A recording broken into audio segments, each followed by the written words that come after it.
بسم اللہ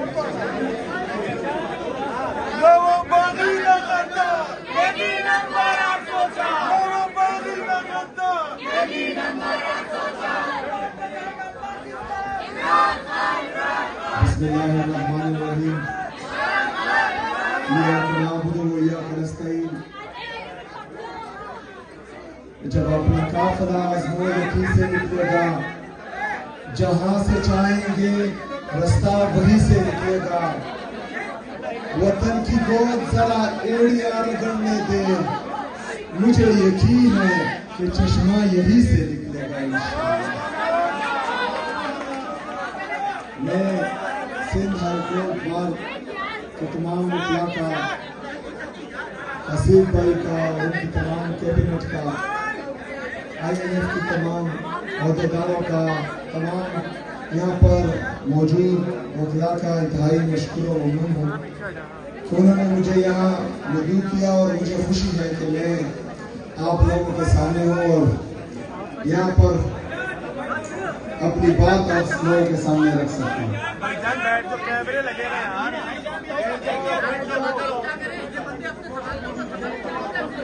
یار خاموشی ہوگی تو میں کر چاہیے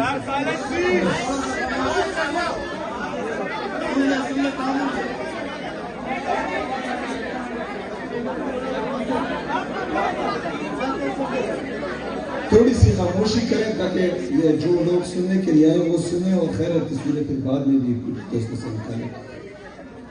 اچھا میں سندھ کی عوام غیرت مند بہادر دلیر جرت مند عوام ہے. انہوں نے جس طرح ہمیں ویلکم کیا جس طرح کی ہماری مہمان نوازی کی سندھیوں نے اپنے دارالخلافہ کراچی میں تمام پاکستان کو جگہ دی ہوئی ہے. یہاں پر پشتون بھی ہے بلوچی بھی ہے یہاں پر کشمیری بھی ہے گلگتی بھی ہے. پورے پاکستان سے ہر قوم کا اور ہر مکتبہ فکر کے لوگ کراچی میں موجود ہیں. تو اس کا مطلب ہے کہ سندھیوں کا دل بہت بڑا ہے اور وہ مہمانوں کو ہمیشہ عزت دیتے ہیں. لیکن دوسری طرف سندھ کی حکومت نے آپ کے مہمانوں کے ساتھ جس طرح کیا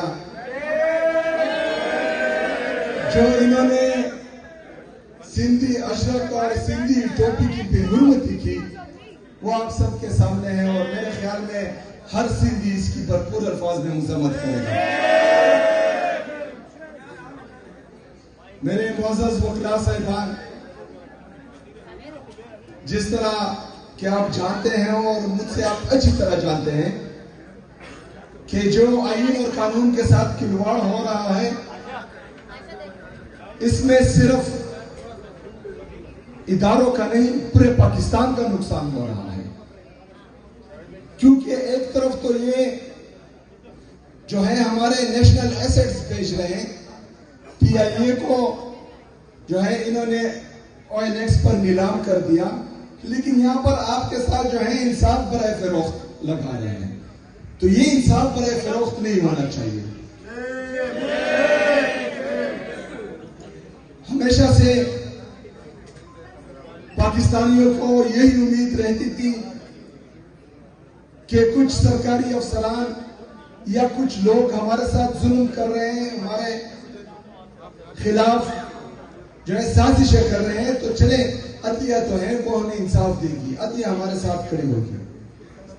لیکن آپ کے عدلیہ کا ابھی یہ حال ہے کہ اسلام آباد ہائی کورٹ کے 3 معزز ججز صاحبان مجھے یہ حکم دیتے ہیں کہ آپ اپنے لیڈر اپنے قائد جناب عمران خان صاحب سے اڈیالہ جیل میں مل سکتے ہیں. 3 ججز اسلام آباد ہائی کورٹ کے 3 ججز یہ حکم دے رہے ہیں کہ میری اپنے لیڈر اپنے قائد جناب عمران خان صاحب سے ملاقات کرائی جائے. اس حکم کو ردی کی ٹوکری میں کون پھینکتا ہے؟ ایک جیل کا سپرڈنٹ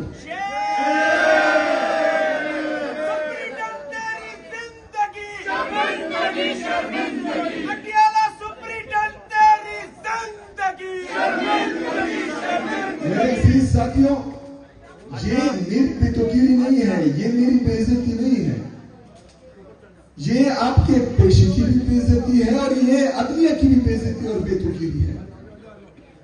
ابھی اگر فرض کریں ہم پر یہ الزام لگایا جاتا ہے کہ ہم جو ہے انتشاری سیاست کرتے ہیں یا احتجاجی سیاست کرتے ہیں, ویسے یہ بتا دوں کہ احتجاجی سیاست کا میں چیمپئن ہوں الحمدللہ.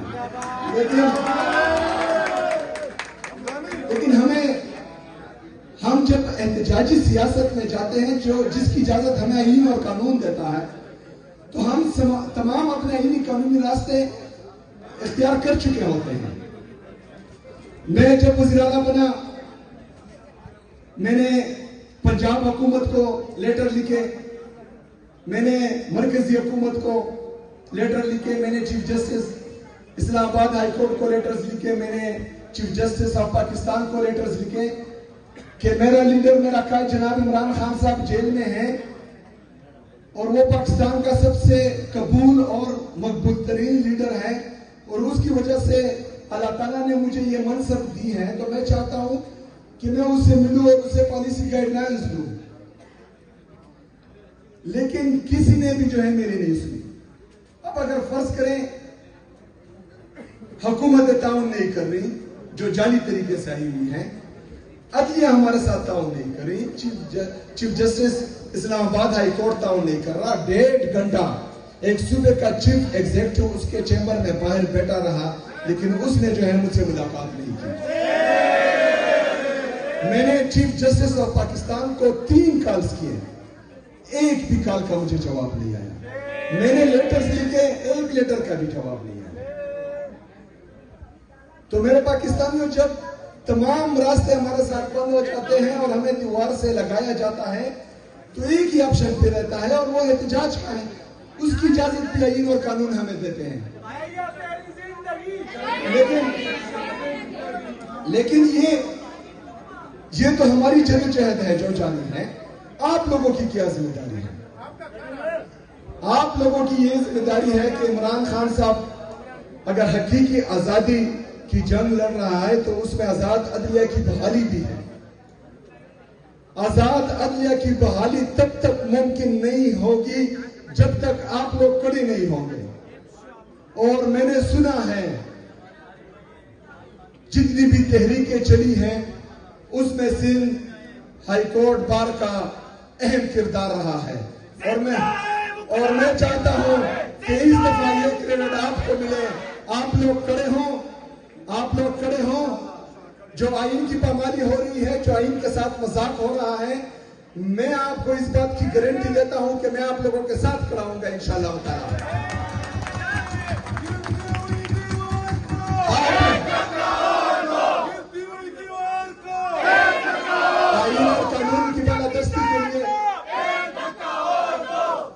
آئین اور قانون کی بالادستی کے لیے, آزاد عدلیہ کی بحالی کے لیے جب آپ لوگ نکلے کڑے ہوں تو آپ کے گریبان پر ہاتھ ڈالنے سے پہلے ان کو میرے گریبان پر ہاتھ ڈالنا پڑے گا.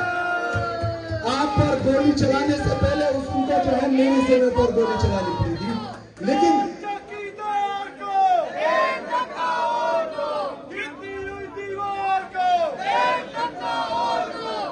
لیکن آپ لوگوں نے جو آپ میں ہمت ہے, آپ بہادر ہیں, آپ دلیر ہیں.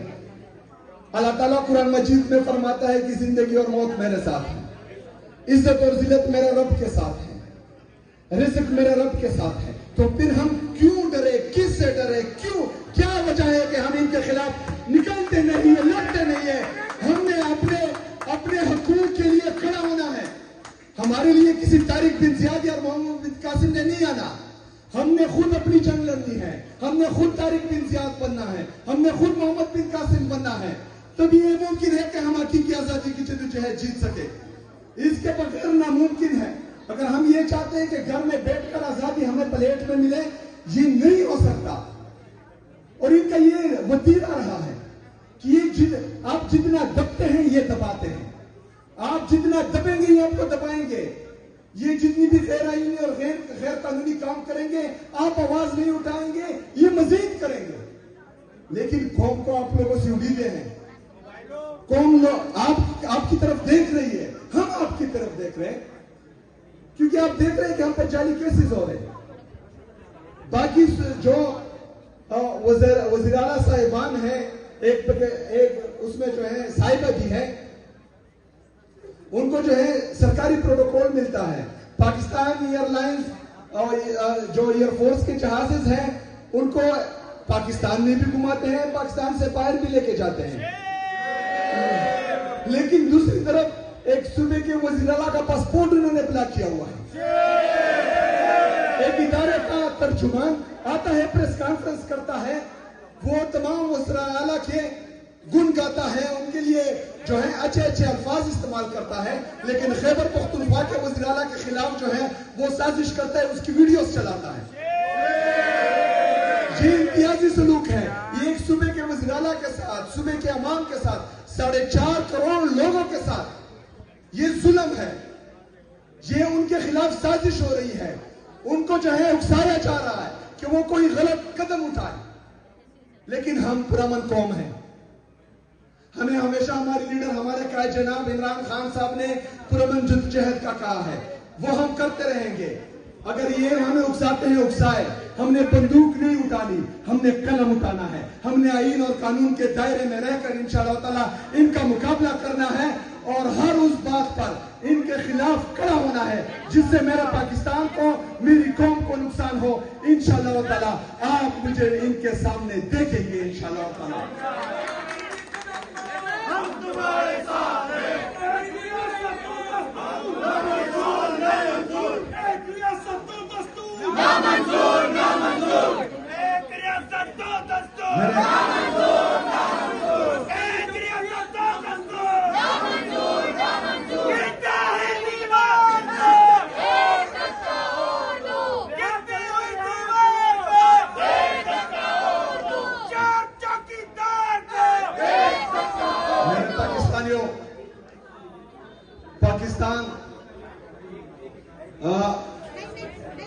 پاکستان کی معیشت انتہائی برے حال میں ہے ان کے غلط فیصلوں کی وجہ سے۔ قوم کا نوجوان، پاکستان کا نوجوان ملک چھوڑ کر بھاگ رہا ہے۔ اگر آج آپ ان ایمبیسیز کے دروازے کھول دیں پاکستانیوں کے لیے تو آپ کا 80 سے 90% نوجوان جو ہے وہ پاکستان چھوڑ کر بھاگ جائے گا، کیونکہ یہاں پر روزگار کے مواقع نہیں ہیں۔ 45% سے زیادہ لوگ جو ہے آپ کے غربت کی لکیر سے کم ہو چکے ہیں۔ 7.1% تک آپ کی بے روزگاری بڑھ گئی ہے، 7.1% تک۔ آپ کے اندرونی اور بیرونی قرضے 80,000 ارب ہو چکے ہیں۔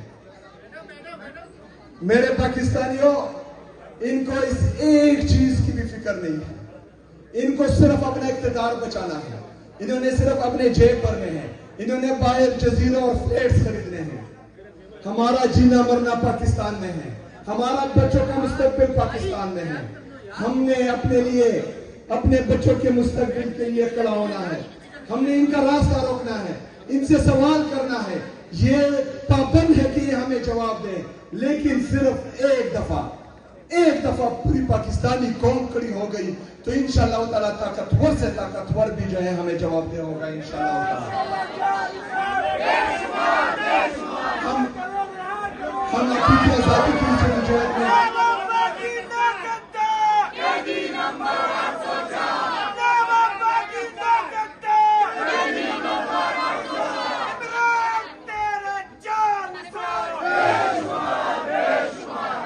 میں آخر میں جو میری سیمانے کی مین وجہ ہے کہ مجھے میرے لیڈر میرے قائد جناب عمران خان صاحب کی طرف سے ایک پیغام آیا تھا کہ میں اسٹریٹ موومنٹ کی تیاری پکڑوں۔ اس اسٹریٹ موومنٹ کے لیے جو ہے میں ہر مکتبہ فکر کے لوگوں سے مل رہا ہوں، آج آپ سے بھی اسی مقصد کے ساتھ ملا ہوں۔ ہمارا مقصد نیک ہے، ہم پاکستان میں آئین اور قانون کی بالادستی چاہتے ہیں، آزاد عدلیہ کی بحالی چاہتے ہیں، اس میں آپ لوگوں کا مین رول ہے، تو میں آپ سے اس میں بھرپور سپورٹ کی امید کرتا ہوں، کیونکہ اس کے بغیر جو ہے پاکستان نے نہ مستحکم ہونا ہے اور نہ ہی ترقی کرنی ہے۔ تو اس میں آپ کا بھرپور سپورٹ چاہیے. آخر میں ایک دفعہ پھر کراچی کی عوام کا، سندھ کی عوام کا، جس نے بھی ہمارا استقبال کیا، ہماری مہمان نوازی کی، چاہے وہ فزیکلی طور پر یہاں آئے، چاہے سوشل میڈیا جو نہیں پہنچے وہ انہوں نے سوشل میڈیا پر ہمارا ساتھ دیا، تمام لوگوں کا، تمام پاکستانیوں کا، ورزیز پاکستانیوں کا، تمام کا میری ٹیم دل سے مشکور و ممنون ہے کہ انہوں نے ہمیں اتنی عزت بخشی. انشاءاللہ تعالی یہ ہمیشہ ہمیں یاد رہیں گی. ہمارے وکیل صاحب کہہ رہے ہیں کہ 26ویں 27ویں آئینی ترمیم پہ بات کریں. 26ویں 27ویں آئینی ترمیم کب آئی ہے؟ اب آئی ہے 8 فروری 2024. یہ 26ویں 27ویں آئینی ترمیم سے پہلے ہمارا جنرل الیکشن تھے، اس پر ڈاکہ ڈالا گیا تھا. اس سے پہلے جو ہے ہمارے انتخابی نشان چھینے گئے تھے. اس سے پہلے ہماری پارٹی کو بین کیا گیا تھا. اس سے پہلے عمران خان صاحب کو ناحق قید میں ڈالا گیا تھا. جو لوگ توشاخانہ سے گاڑیاں لے کے جا چکے ہیں وہ ابھی اقتدار میں بیٹھے ہیں. جو قانونی طور پر تحائف لے چکے ہیں وہ جیل میں قید ہیں. بات 26ویں 27ویں 28ویں 29ویں آئینی ترمیم کی نہیں ہے، پورے آئین کے ہیں. پورے آئین کے لیے ہم نے کڑا ہونا ہے. ادھر تو ہمیں آئین نے اجازت دی ہے کہ فریڈم آف سپیچ، ادھر آپ سچ بولتے ہیں ادھر اٹھا لیے جاتے ہیں. ادھر ہمیں آئین نے اجازت دی ہے کہ رائٹ ٹو اسمبل، ہم کہیں بھی جلسہ کر سکتے ہیں. لیکن ادھر ہم جلسہ اناؤنس کرتے ہیں، ادھر جو ہے وزیر اعلیٰ کے راستے بند کر دیے جاتے ہیں، اس کو روڈ پر بلاک کر دیا جاتا ہے، رات کی تاریکی میں سنسان سڑکوں پر اکیلا چھوڑ دیا جاتا ہے، دہشت گردوں کے راہوں کرم پر چھوڑ دیا جاتا ہے. تو ہم نے پورے آئین کی بات کرنی ہے اور انشاءاللہ تعالی مجھے امید ہے کہ ہم سب کی مدد سے آئین کی بالادستی اور قانون کی حکمرانی آئے گی انشاءاللہ تعالی.